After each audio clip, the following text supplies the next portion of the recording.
Hi, everybody. This is Anna Hristic. I am the Education and Workforce Strategy Director at Trauma Informed Oregon. I am coming to you live from my home in Northeast Portland, and I just wanted to send a quick video to connect with you all, particularly in the realm of using the trauma-informed care principles, and more particularly the trauma lens, as you consider your wellness during this time. As you know, at TIO, when we consider wellness, we're looking at both the intrapersonal level, the interpersonal, and then, of course, the programmatic or organizational level. And that much of what we talk about during our trainings and in our writing is that the responsibility, or in some cases opportunity, for wellness doesn't reside within the individual only. While we are all for certain movements in quote unquote self-care, we're really interested in the notion of community care and the notion of how the workplace itself could actually be a place of healing and a place of wellness. So one thing I wanted to touch on today, and I'm going to do my best to put out some of this content on a weekly basis so that we could actually hear from you about what you're doing, is the notion that regulation, meaning that the full brain is available to you and those around you, is facilitated by routine. One key principle in trauma-informed care is trustworthiness, as you all know, and we would argue that it's fueled by things like predictability. So I wanted to talk about this concept of routine, if you will, especially during this time when so much of our daily experience might have been turned upside down. One thing that's certain about life, of course, is that there is always change. And some change feels more obvious than other. And for some of us, the current state of acute change and uncertainty may feel novel. For others of us, it may feel activating. And for some of us, it may be reactivating, especially for those of us for whom this notion of acute change and chronic instability is actually our normal. So I wanted to very briefly invite the concept of routine as a possible lifeline, if you will, or a possible pillar to our daily experience that could facilitate our quote unquote regulation, that could facilitate our full presence in our work and our daily life. So through the trauma lens, I would like to invite you to consider ways in which routine, and maybe you didn't think of it as routine, but now that I say it, you're thinking to yourself, oh, right, I did do that every day.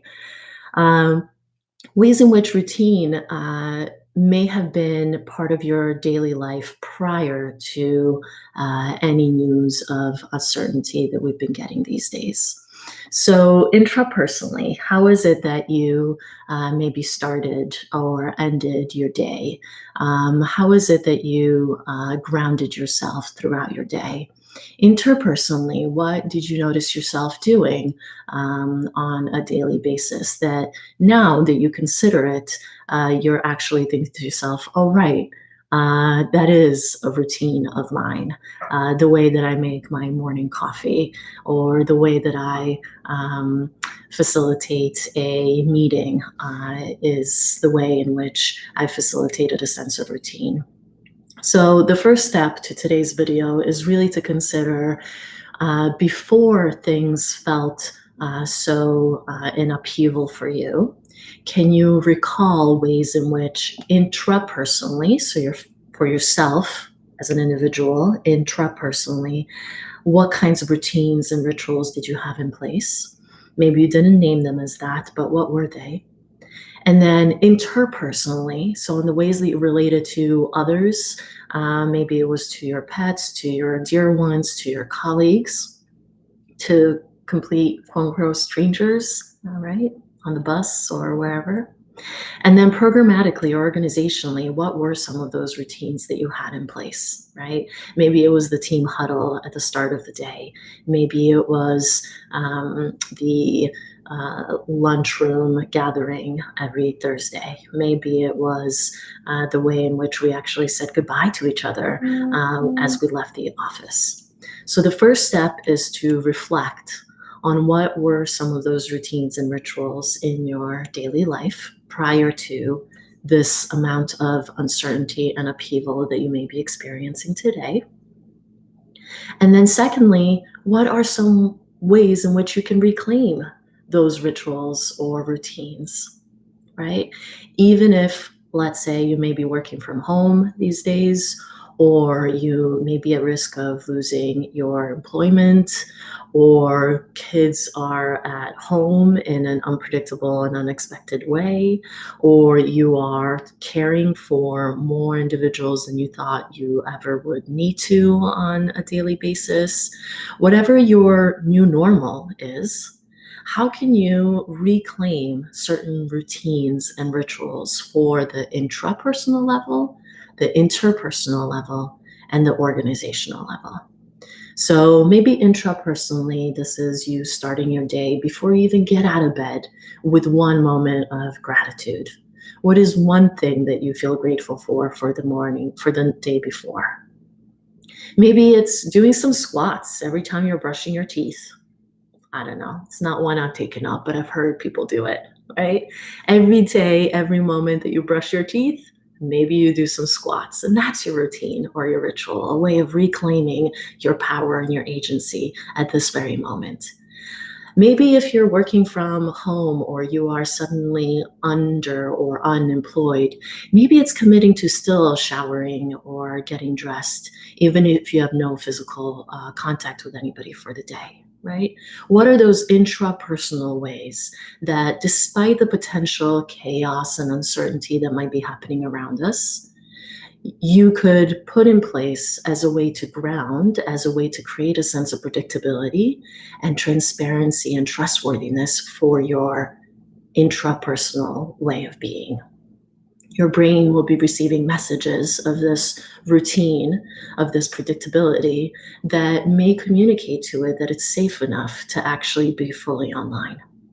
Interpersonally, this may mean scheduling daily Zoom lunch dates with people the way you would in the office, or maybe you have before in person, but now we may need to switch to having technically facilitated Zoom lunches.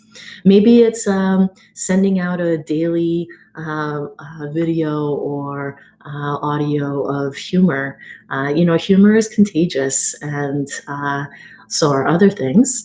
But I'd like to say that humor is one thing that you could actually use as a way to interpersonally invite some routine and some potential positive contagion, if you will.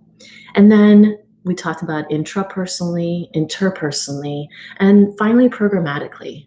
So, or organizationally, if you will. What are some of those routines that, even though your workforce structure has changed, given the circumstances, what are some of those routines and structures that you could keep in place? Is it that you're going to do the morning huddle on a video call or just the phone call? Is it that you're going to create a new routine of an end of the week video or audio check-in? Is it that you're going to be extra clear about your work availability and schedule for the day if you're in a position of leadership? Is it that you're going to invite people to reflect on a daily basis what their one activity of agency is for the day? There's so much work to be done and so many activities that are going to need to be done in a new way, in this new normal. And could your routine organizationally or programmatically be to have people check in on a daily basis about what is it that they are hoping to do for today? What is their newfound goal, so that the routine is a check-in and a group huddle? So, in the spirit of reflection and relationship that we often talk about in trauma-informed care, particularly around wellness and regulation, those are the two of many buffering resilience variables. I'd like to invite you to write in the comments below what strategies you're implementing today to establish a routine or a ritual in your day. Now, you've probably heard me talk before about the sort of shadow side of this invitation, which is that I'm not inviting you to create a New Year's resolution. Okay. I'm not inviting you to put in place another reason for you to feel shame and guilt and to maybe possibly, if you're anything like me, fail at your routine 3 days from now. Okay. The thing to do here in using the trauma lens is to really refine and to really give yourself some grace for the smallest thing, the smallest thing.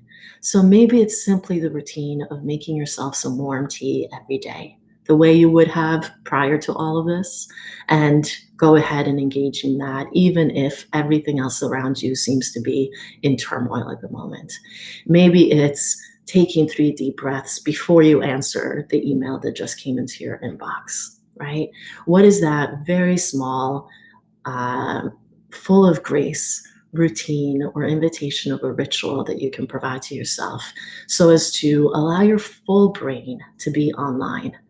As you've heard us many times talk about trauma-informed care as an engagement tool, so too this invitation for some level of routine and ritual during this time of turmoil and possible uncertainty for many of us. Trauma-informed care can be an engagement tool. This ritual, this routine, can be an invitation to your brain and your physiology to be fully available and fully online and thus responsive rather than reactive. Take good care, and I'll make sure to stay in touch in weeks to come.